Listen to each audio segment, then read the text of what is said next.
This is us, or Rough Rider Games, coming from Califaux. It was a long day. It's 9 o'clock right now. Yep, we've been at it for 13 hours. 13 hours of gaming. Well, and driving. Well, yeah, but the driving was only like 40 minutes. But we are beat. As you guys can see, luckily the organizer, I can't remember what his name was. Cassandra. That organizer. Oh no, she let us use the banner from it. Really cool looking one. Well, let's jump right into it, man. So my first match was against. You actually played him in the final round. I brought Yonlo. I brought a Zamu, 2 Kaminu, 2 Punk Zombies, and Toshiro Daniel. It was really hard because he brought Ramos. And those of you guys who know Ramos, he's a very summoner-oriented master. And we were playing Interference. Interference, yeah, Interference. Sorry if we make a lot of mistakes because we're really tired. So Ramos, that's his strength, Interference and stuff like that. Oh, okay, I get all the table quarters. And he just kept on controlling the table quarters. I couldn't kill enough things, or I couldn't lightning dance enough things into different positions. We only got to turn 3. And that's another thing about tournament play is, like, on average, most games end at, like, what, turn 3 or 4? Yeah. Yeah. Like, 4 is if you are on spot. Actually, luckily, 2 of my games ended on turn 4. Actually, one of them got to turn 6. I think that's pretty much it for my first round. Yeah, so a lot of firsts for me. My first round, I played Karai for the first time. You know, so Karai is one. She is played a lot. She's made the Masters. So I'd heard about her and was ready for some of her stuff. You know, how the Akiria pops up in your face. I still have not found a way to deal with Akiria in any of my crews. Conditions help. Yeah. Actually, isn't she immune? Is she just immune to slow or conditions? I forget. I have no idea. But I know she's not slow even when she's summoned. Correct us, internet. Yes, if you can remember why before we do. And I was playing Ironsides, which is actually only the second time I played Ironsides, the other being I think you were the only person. Yeah. He was posting on Facebook. He was the only one who ran Ironsides, and I think I was the only one who ran Yellow. And Ironsides was played twice because I played her twice. Mm-hmm. And so Interference, Does that make us hipsters, Casey? Does that make us hipsters?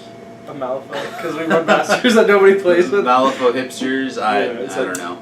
No, I like Yonlo before he was cool. You know? Yeah, so I had 2 Metal Gaimin, 3 Oxfordian Mages, Johann. It was, and I realized in the middle of playing, I had too many things with Flurry and/or Furious Casting. So that means you're not getting 4 models. I'm not going to do it with all of them. That's 4 cards you need to discard. But Ironsides did a good job overall. Actually, he had Hans, which basically took away one of my table quarters by killing one of my Metal Gaimin. But he didn't have table quarters either, so we washed there. That's the game. I lost. We only made it to turn 2, and I lost 1 point to 2 points. And if I had played correctly, I would have won 2 points to 1 point. And I am I'm going to be kicking myself for years over this. Yeah, like Casey, right after the event, he came over to me. He's like, "Fuck, god damn it! If it wasn't, even right there. Yeah. At the point, I'm a idiot, right? Because it's right there in my hand that I have Show of Force and Plant the Explosives. But for some reason, I thought I had Hunting Party, because that was out there, and that's what he had scored killing my Gaimin. Yeah. So instead of moving the captain in to take the center, which would have denied him a point, denied us both, and I could have gotten 2 points off Plant Explosives instead of 1. because I had killed something thinking, oh, I'll get the hunting party point, when I should have left it alive and put an explosive marker by it. And so actually that's the one. What was really interesting though is on turn 2, the Akirio got summoned twice because my Expertium mages, they go and they hit something. Boom, Akirio in their face. Now I've got all 3 at this point, so the mage just reels back with his 0 action of elemental strike, boom, hits the Akirio, flips an 8 of tomes. I've got 3 tomes, death touch. He's looking, he chooses not to cheat, he doesn't do the cards, Akira's dead on the same she's summoned. It did give 2 models adversary, but there's only so many spirits around. It's... and then I did it again. You just assume when you're playing Karai Crew, you're going to get adversary on you. Well, yeah, if you trigger it off of the Akirio, you just have it. So 2 models, I do it again, the other 2 Oxfordian mages get hit. I don't manage to kill the Akirio though, with the elemental strike. But what happens is he kills a mage, because the Akirio's gonna kill something. And the Akirio, here's one of the things with the Akirio, engagement of 1. So the captain gives a push, pushes her about 3 inches into a wall, and she stops. Now she's not engaged with anything, and I can just move around her. Oh. Now, of course, right, so if you can paralyze, if she is susceptible to paralyzing her and forcing... I know for sure she has some ability either to sacrifice herself or bury herself. Well, that's why if it's on her card, if she's paralyzed, she can't. You'd have to remove the condition first. You were right. However, she might simply be immune to conditions. Yeah. Because I know the slow doesn't affect her. But I didn't play the Akira that hard, and I didn't have any paralyzed, so I wasn't even looking for it. Actually, having Johan escort a Metal Gaiman was really interesting because Izamu got thrown at that side of the table, and the Metal Gaiman gives protection of metal to Johan. Johan gets positive to his flip because he's near an MNSU. So it was pretty nice. I was kind of... at least. Yeah, only lost by 1 there. Oh, my score, I forgot to mention, my score was 3-6. Oh, I lost by 3. Which was Okay. bad. No, I didn't. I was lucky. I haven't had any really big... I didn't have any 10-1 losses. Thank God. Or 10-0 losses. Like, there were some guys that got multiple 10-1s, and that's like, ooh! Like, Yeah. It's like kicking the nuts. Alright, so we'll go to our second game? Yeah. That one was the Informant. The Informant. Oh, that one oh god. I feel bad. I played this guy that, I think, he's never played, I played Misaki. So those 10 other players out there that know about Misaki, the Misaki cruise missile. So what he did was, I'm trying to remember what the scheme is. Is it interference? When you have to have models in the 2 corners of no, it's called... Yeah, we're really tired. Inspection. Inspection. He had inspection, and he put 2 sets of models on the flanks. So I was like, you know what, I'm just going to deny 1 flank, and I put Misaki with Sensei Yu. So... And you just... I double air over there. there. And this was also flank deployment, so they're the 2 corners. Yeah. So, okay. Well, no, I think it was flank deployment. It was standard. Number 2, game 2? Oh, game close. 2 was standard. No, you're right. Game 3 was close. Game 2 is standard deployment. Yeah. Yes. So I double pushed her 10 inches forward, and then I used Sensei Yu and I stalked the Witchling Handler. And he's like, aha! I'm going to throw a model in your way so you can't get to her. He throws one in, and I told him before, he's like, I can just charge through. He's like, what? Yeah, I can charge through. I can just ignore it. He's like, well, you know what, still, I'm going to try to get in your way. So what I end up doing is, I charge the Witchling Stalker, I kill it, I burn recall training. Yeah. I charge, I kill it, then I do a second charge. Because Sensei Yu has made her fast, so she's got 4 action points plus a 0 action. Plus a 0 for 5 attacks. Potentially 5 attacks. So I charge into the Witchling Stalker, I thunder. Luckily, the thing was, I flipped the Black Joker. So which one of them... I got both the Witchling Stalker and the Handler to 1. both of them at 1. Oh. So they were both at 1, and then he does a bunch of stuff trying to hit me, and I warned him about misdirection, and he's like, oh, okay, I'm not going to hit you then. Gotcha. Because he didn't want me, because you can do it on enemy models. Yeah, I would have missed, and he had 1 card in hand. Because he kept on, also I got a bunch of assassinates off, and he like, discard. He had no cards in hand. Yeah. And so he just like, okay, I'm not. I told him about misdirection because I did have a 1 and a 4 of masks in my hand. Okay. And I would have cheated to redirect into the Witchling Stalker. Or the other way around. Yeah. Whoever he tries to hit with, you direct into the because other. when the Witchling Stalker dies, it literally blows up. Oh, well, so, right. I mean, if the Witchling Stalker had attacked, though, yeah, you might have. But, right, it would have been even better if the handler and he explodes and then kills them both. Gotcha. So then he does some positioning. What I do is I get the Wandering River Monk, and I fly him like down the board to set up for Protect Territory. Is it Protect Territory? No. What was it? Where you need the scheme marker where you get, on their half of the board. You put a scheme marker in your opponent's half of the board. And I Yep. flew him forward, didn't drop a scheme, and then on turn 2, there was no engagements. Then on turn 2, I Thunder, which is Misaki's Blast. I kill both the handler and the stalker In one go. and then I for the trigger I do next target, push 4, and I stalked a guild guard, charged the guild guard, assassinated him on the first round, next target up to the back, and then I was right behind some hard cover. And in this case, you didn't have Senseiyu to give you fast yet. Yeah. So you charged, had one AP. Yeah, I used 1 AP to kill, next target, and then I charged it for my last 2 AP. Yeah.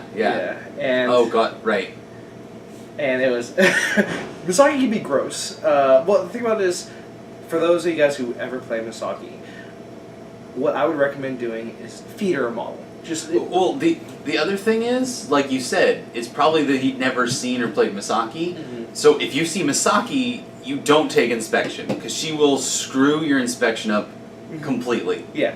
It's kind of like I learned, if you see Hamlin, don't bother with inspection, because he'll send some rats and killjoy whatever you throw over there. Yeah. Like, he can deny you that if they want. Yeah.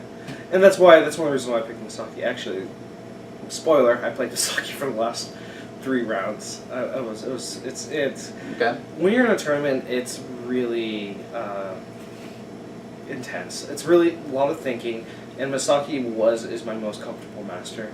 Yeah. And I can play her multiple times, and I won't get completely exhausted, because y'all know really took a lot out of me, because he's really a very position oriented master, like jumping in and sending stuff over. You really have to think hard. So I just stuck with Misaki at that point, because I could start feeling waiting. Okay. So I killed half of his crew. He boxed my 10th Thunder. Oh no! I moved to 10th Thunder Brother to engage. He played Lady Justice, by the way. Engage Lady Justice and 2. That's boxing. Oh, the Death Marshals. Death Marshals. I did. I cheated in Crow to get the 4-inch engagement. Okay. I was just out of Lady Justice, and Lady Justice was like, oh, I'm used to the one being in the huge engagement bubble. Right. So then he disengaged. He cheated at 13. And I had no cards left to cheat. So pretty much how the game was, the score was 6-3. It was just Misaki killing when she needed to, and it just like he couldn't put up a fight anymore. Yeah. And Lady Justice was locked down, but he was still a very fun opponent. Okay. All right. So I had Ironsides again, but I dropped Johan for Angelica with Practice Productions, and dropped a Metal Gaiman for a bird and an extra Soulstone in my cache. So, and again, for any of you that have seen it, Practice Productions plus Malifaux Raptor Malifaux has a 2-action, buries the model, Yeah. end of the turn, places it anywhere on the board. Gross. Practice That's all I have to Productions. say. Gross. Yeah, Practice Productions lets you, when that model activates, you put a scheme marker next to any model on the board. Doesn't have to be a minion or a peon, it doesn't matter as long as it's within 3 inches of that model and not within 3 of an enemy. So in my last game he had Practice Productions and he was having trouble getting scheme markers because our models were so close in each other's faces, he didn't have many places he could put them. But in this case, have performers they can drop scheme markers and then. We'll get into that then. Okay, yeah, but it's partially the strategy. They can't be within 3, or they negate the strategy. Okay. So the Malifaux Raptor jumps back there, and a Metal Gaiman dropping scheme markers in my deployment zone. I place a scheme marker there at the end of the turn. I have to remove one, so I remove the ones I'm easily placing way back. I move it by the bird. When we go to score one with the bird. Oh, okay. Score that one. So, again, playing Ironsides, and this time at Rezzers again, came up against Molly. Molly had, summoning horrors. We played 2 Rezzers today. Yep, and actually that game, that was the one. We're sitting there, we're trying to define terrain, and I'm like, oh cool, it's this, and he's like, oh well, this is only 1.5 inches tall, and all this kind of weird stuff with terrain that I was like, okay, sure.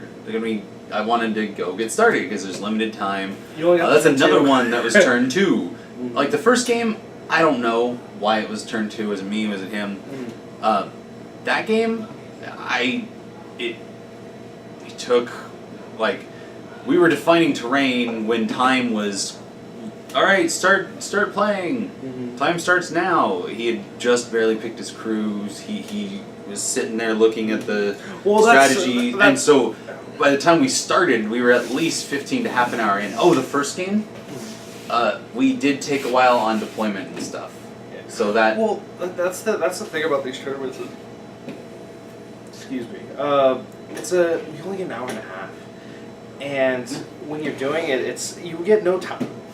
You have to have a preset crew. If you want to be very efficient at these, either you have to have in every round, I had my crew ready before it started because I'd look at the strategy, I'd pull the crew, all you'd have to do is a last minute swap. Like when I saw we had the one behind enemy lines, Mark Territory, something. Yeah. When I saw we had that, I'm like, cool. Leave your mark. Leave your mark. That's what leave your mark. Leave your mark. When I saw leave your mark was there, I'm like, cool. Swap. 2 models swapped from my standard list. Ready to go. Yeah, that's one thing I would recommend is make a core list. Like for me, it's Misaki, Sensei, Yu, Shang. Oh, also, I got to see Dirty Rezzor Tricks. Dirty Rezzor Tricks. Both Rezzors. And I can see why they did this. This is amazing. Dead Doxies are great. Both had a Dead Doxie. Both had Philip and the Nanny. So, for anybody I know what you're talking about. Yeah. For anybody that doesn't know Philip and the Nanny, Yep. What it is, so here's the best move I saw. Dead Doxie places a scheme marker next to her. Then she uses Take the Lead. If she passes the casting, it's pretty lowish, 6 or 7, I think. She'll push towards the model, in this case Philip and the Nanny. Then Philip and the Nanny get a push. And then, for her, that's a 0, so her third AP is to drop a scheme marker. Well, Philip and the Nanny have an ability. First of all, they like pushes. They get an extra 2 inches when they push. There's a 1 action to remove a scheme marker, draw 2 cards, discard 1 card. And so at the very beginning of the game, he drew 4 extra cards, ditching 2 of them, cycling his hand. And both played Philip and the Nanny utilizing the scheme marker thing to a different amount, but using Dead Doxies to push them around and getting those cards. So, Philip and the Nanny aren't cheap. I think they're like 8 or 9, but they are so worth it.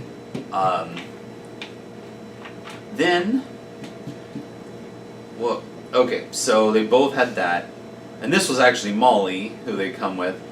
So, Molly's. That one, I'm not sure. It really hurt. I'm never really looking to her. she has a couple weird things. The big thing is just that her horrors, and I believe spirits as well, get black blood. That's a big part. Yeah, I heard summoning- about the black blood. so and she you has know- really good defensive trigger, apparently. She has a defensive trigger that you can discard a card to reduce the damage to 1. However much damage is, and it's built into her defense, but not willpower. That's right. So let's say you Misaki, Oh and my you get God. Misaki in her face, and you manage to flip the red Joker. Discard a card, reduce to 1. The only thing that can get around it is things to avoid. Can you do Triggers. that? Can you do that and then Soulstone? I don't know how it works for stoning prevention, but Because might- if think- I play against Misaki with that, you're like, alright, 6 damage, Oh. assassinate trigger. 1. Alright, so hey, if anyone knows, tell us if you can do that or not. yeah. So I know that you can reduce it to 1. So and like she's not unkillable, but still that's right. It makes it hard to kill her with. Well, it's weird. It makes her hard to kill with big damage. If you're able to like little damage ping her, she doesn't have that many cards to how ditch. much hit points does she have? Huh? How many? I want to say 12, because I looked at her. I'm like, okay, Just your average match. I'm gonna have to. There's a chunk. There's a bit of meat there to hack through for a master like Ironsides. I would rather fight Nicoderm than her any day. Yeah, and so he had 2 bells, Dead Doxy, and Sybil. And he was one of the ones calling, I guess, Sybil. There's a lot of weird names in Malifaux. No, but they Sybil. call her Sybil in the at least in the radio show. No, that's how you pronounce it. Sybil. Yeah. But- Okay. but- Sybil. So if it matters, Sybil is the way you pronounce it. Actually, it's interesting. She's not a horror or a bell, so she doesn't get a lot of like the weird stuff that's in there. Synergies. Yeah. You sweat my eye. But she synergizes with the bells and the doxies. So, that was interesting because I do the usual. I push my mages up. He did manage to eat 1 mage with Sybil. That was a mistake on my side. And it just got to. And so. But here's the thing: it was turn 2. And I had already spent 2 adrenaline to chain from Knuckles into an uppercut. I'd already spent 2, and I had 4 adrenaline on Ironsides. And then they called it. And basically, yeah. Well, last round had already been called, and I'm engaged with 2 models. He was forced to pop a scheme early too, because he would have liked more time to get more minions in my deployment. Because he had not demonstration, that's the other one where you get points per minion in the deployment, and 10 away from the... Yeah, you have to get 3. It was the first time I'd actually seen that, since for some reason, whenever we play, we seem to always get the same limited pool of schemes and strategies. It's informant, it's show of force, yeah. Yeah, Alright. so all he had was 1 model, but you can score up to 3 with that. And it's popped all at once. It's like playing explosives. You pop your load and it's done. Okay. And so we tied 3-3 because we did not get as many points as we wanted. Yeah. And so you're asking about her summoning also. So you know how Karai will summon a model next to one of hers and it will hurt. It will take damage and the summoned will take. Yeah. Well, Molly summons something and it has no wounds taken but immediately heals 1 per enemy model within 3 inches. Oh. So for example, she summoned a punk zombie at one point that she summoned to a punk zombie and a guild autopsy. The guild autopsy was a different ability, but summoned those both at 1 hit point, and I actually killed them with Tony Ironside's defensive trigger to punch something that punched her and then get an adrenaline. So because they only had 1 wound because they summoned off of the mage that was pulled way forward. But then at the end he summoned 2 punk zombies that had 2 wounds and the hard to kill. Hard to kill suddenly makes it that much harder. Yeah. Yeah. It's So painful. that actually, oh my god, I just realized every master I played had summoning, although only 3 were true summoners. Anyways, we'll get into that. Yeah. So round three. Round three. Close my deployment. most intense game. Yeah. Close deployment. The schemes I picked was Hunting Party, Frame for Murder on Misaki. Okay. Yeah, I got overzealous with Misaki. First round, he puts his strong arm suit forward. We do some positioning. I fire a shot with the Katanaka sniper. Well, who was he playing, master? Oh, his master was Bonchil. What? Bonchil. Well, okay, so he's playing. And the other thing, this was Bounty Hunter. Or Collect the Bounty. Was it Collect the Bounty? Yeah, Collect the Bounty. The one where, like... you get points for killing. Yeah. So, first turn... So, I don't think anyone's got points for... No, you can't get points for first turn, okay? You don't score on first turn, so it doesn't matter how many you have? Okay. So, what... Because, yeah, we didn't score anything. What ended up happening is, I charge Misaki in. Or I do the double wind push. So I get, Right. I get in contact with him. With shield directly? No, shield with the strong arm, right. suit. I Strong get in arm contact with the strong arm suit. I attack him. I get him down to 1 wound. Okay. He charges, and I for my last one, I next target. So I have Lazarus and the strong arm suit engaged. Lazarus is like, oh shit, alright, I'm gonna stab you with Lazarus. He had no cards in hand. And misdirected, and Lazarus stabs the strong arm suit and kills the strong arm suit before he even Oh no, he did activate it. Because he moved way forward, right? And he kills his own strong. He was like, I felt really bad because I should have told him about it. Right, misdirection. But then I told him like, hey, dude, you can take it back. Like I should have told you about it. He's like, no, it's my fuck. It was my mess up. So don't worry about it. Yeah, another one of those probably hadn't seen Misaki enough to know the usual. Well, he said he setup. played Misaki before, but he played the disguise build. Yeah, very different. The opposite, which I'm not a big fan of. Later. Well, like we've talked, there are a few things it's good against, but he kills it, and I put some wounds on some other models, but other than that, nothing really. Second turn, he goes around my flank. He kills my Lazarus one. I did not know that Bonchil ignores armor. I've only played him once, and none of my stuff had armor. Yeah, he literally. So I didn't know either. He did 3 attacks, and then he did finish the cur. Which is, that's like if they have like 1 or 2. Yeah, isn't it? If they have 2, they just are dead. No, it's not they're dead. He gets attack. You get an attack.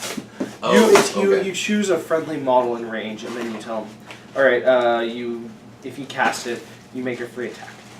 And it's a 0 action. It's a 0 action. Yeah. So he used it on himself to. Yeah, you can use it on. It's a friendly model, so you can use it on yourself. Right. Or another model in range. Go back to close it. Okay. Yeah. So use it on friendly model in range. So then when you kill it, here we might have to transition. Okay, pretty much what happened was I killed most of his crew, and he had nothing left, and I won 6-4. We gotta speed this up because apparently the shop's closing soon. Yeah. So, third master also. I played the Dreamer. Yeah. And at this point, I switched to Rasputina. Oh God. Because that's just a bad the matchup. last ones they're more killy. Yeah. And it was so first turn, I'm holding back Rasputina. Mm-hmm. Well, the thing is, it's close deployment, and he deployed kind of back. Mm-hmm. Okay, I deploy forward. Yeah. I'm moving everybody else into position. One of my ice gaming goes bonus damage. Mm-hmm. The buff. Right. Yeah. First turn, Dreamer summons some stuff. One thing's poking around the corner. I managed to send a blast at it. So I hit it once, no blast. Hit it a second time, in Insidious Madness. Mm-hmm. That one, I got a single blast that hit both the freshly summoned Lilithu and another summon and a Daydream. Yeah. 3 models with that one attack dead. Because they're at 1 and 2 wounds, it's casting and a blast. That's the issue with a Dreamer is just not. It's a bad matchup. Honestly, the fact that Lilithu was never able to heal Lilu, and they weren't able to heal each other more, and it just screwed his activation up after that. The only thing he ever killed was an ice game with Teddy. Even then, I blasted Teddy and got points for collect So the you bounty. destroyed him. You wrecked him. I want to say it ended, I think 6-3. He scored a few victory points because he 2 turns he managed to catch and release. Yeah. And so right. So we're gonna have to. Yeah, we have to go. Final rounds. Sorry, we're rushing this. We don't want to keep the workers here. My final round, I played Misaki again. No, I didn't. The highest card I got the whole game was 111. Ooh. And that was the only good card. Everything else, like I was just cycling. I did the Misaki trick. I killed Langston, and afterwards it was just a cascading effect. Luckily, I was able to stop him. I only lost by 2 points because I kept Misaki with misdirection. I kept on positioning her, pushing her, and just getting in the way. Okay. I actually had to use Shang for once and heal her twice. Oh. Yeah, and that was my game 4, and I'm not making the Masters, obviously, as you could probably tell. Yeah. From this. Yeah. So my last was a matchup against an Arcanist, Yeah. and this is what I've noticed playing Arcanists. They usually do well because they know my tricks. Mm-hmm. So he has played I played him too. Rasputina. Yeah. Yeah, he like you said, you played him first round. Yeah. So it's Rasputina versus Colette because there were a lot of schemy ones. Mm-hmm. I had Exhaust Their Forces and Hunting Party. And so what he did, naturally he gets a bunch of stuff kind of far forward. We're in corner deployment. I do the usual, I put Snowstorm pretty far forward. Well, he gets Snowstorm engaged with Cassandra. Yeah. And so now Snowstorm's engaged. He's no good as an Ice Mirror. And it's actually blocking a lot of other line of sight. That's how you. And so, I move something over here. And then... He engages it. No. This is even better, even worse. Prompts the Silent One. Mm-hmm. Silent One attacks, no randomizing, hits, gets the trigger to place an ice pillar in base contact, cutting off that line of sight. Move something over here, second ice pillar, when he truly activates. And manages to completely block off her line of sight. I had to double walk Wasn't that and one get of your a most single. tactical games where it's just very much back and forth? Well, yeah, 3 models died that entire game that weren't sacrificed doves. 3 models in the whole game. 2 heads. He picked up a head, I picked up a head. He created both heads even. Rasputina spent 2 actions walking and then picking up a head. That's how crazy it got. And it was very tactical. Yeah. I had 2 performers that were luring stuff. They paralyzed a bird so Rasputina could get away. It was kind of crazy. All right. Well, I think we're finishing on that because we don't want to keep these guys here for too And long. I lost. Oh, it was 3-4. 3-4. By 1 point, which is too bad. It was pretty close. I want to thank Game Council for letting us be here. No. They let us use their back room for recording. If you guys are ever in the Bay Area and you want to check out a really nice game store, go to Game Castle in Mountain View. Really nice, really friendly guys. Just chat with them. They're willing to talk about painting and all that good stuff. I'm not sure if we're going to be doing a vlog tomorrow because none of us make it to Masters, but I will be recording the top match, and I will be posting it in the next couple days. Alright? See you guys later.